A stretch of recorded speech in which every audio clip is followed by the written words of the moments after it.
आप देख रहे हैं बुलेट न्यूज इंडिया। हमारी हर खबर निर्भीक और निष्पक्ष होती है।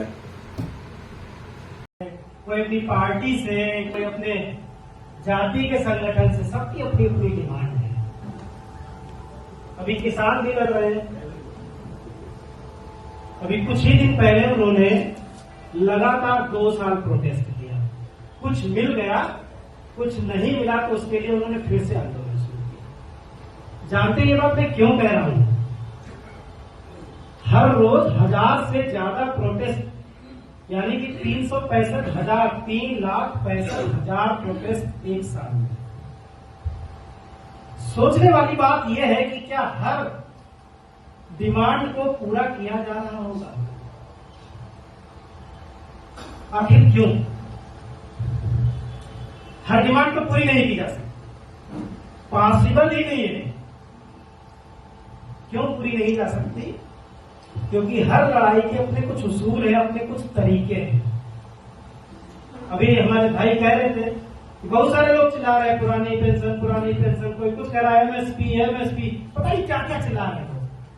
लेकिन काश केवल चिल्लाने से चीजें हासिल हो जाती, तो 10 साल से तो हम लोग भी चिल्ला रहे हैं।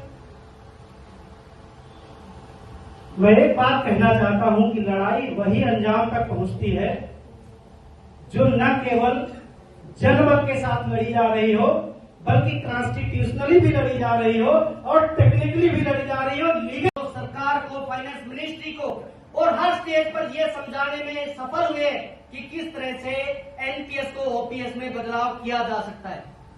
और उस चीज को लेकर के कहीं कोई शक शंका नहीं है, लेकिन कहीं न कहीं हमारे नेताओं की मंशा में खोट है।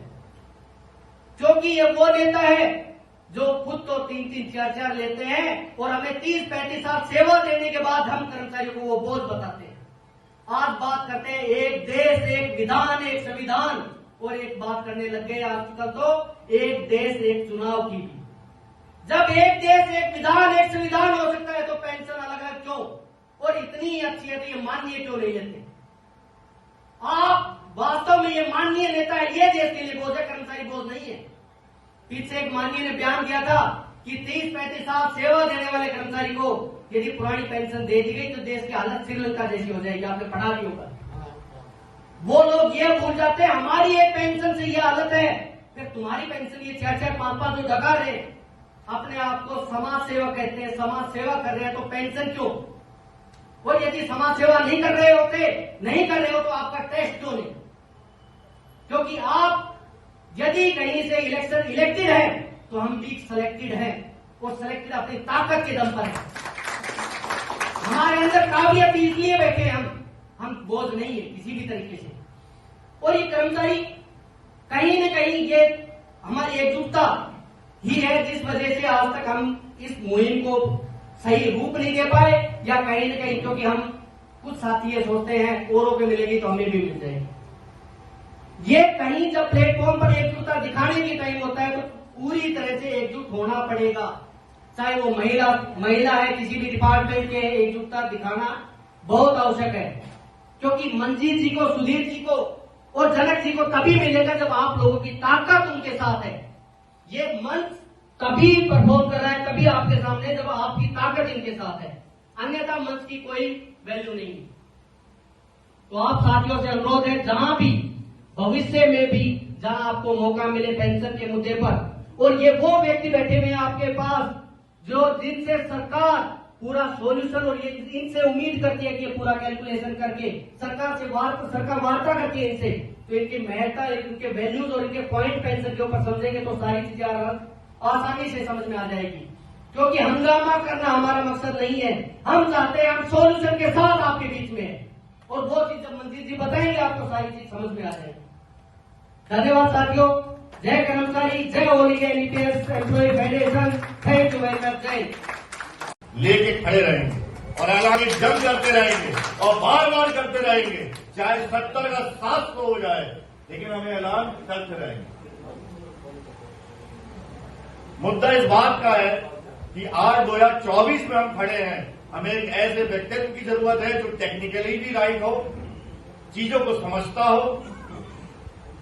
आपको मैं एक प्रश्न आपके सामने रखता हूं कि दिल्ली के अंदर जो लोग रहते हैं, चाहे वो मध्य प्रदेश भवन हो, चाहे वो केरला भवन हो, चाहे लोकसभा हो, चाहे आईएएस लॉबी हो, भारत के सारे गुणी, परम गुणी लोग दिल्ली में आके अटकते हैं,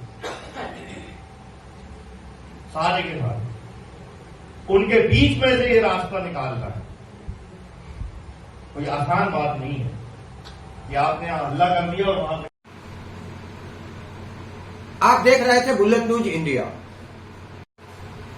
जल्द मुलाकात होगी अगली खबर में।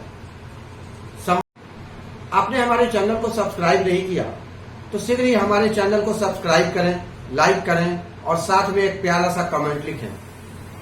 हमारा यह चैनल आपको कैसा लगा अपने कमेंट के माध्यम से मुझे यह भी बताएं और कोई अच्छी सुझाव हो तो ये भी अवश्य दें। तब तक के लिए नमस्कार।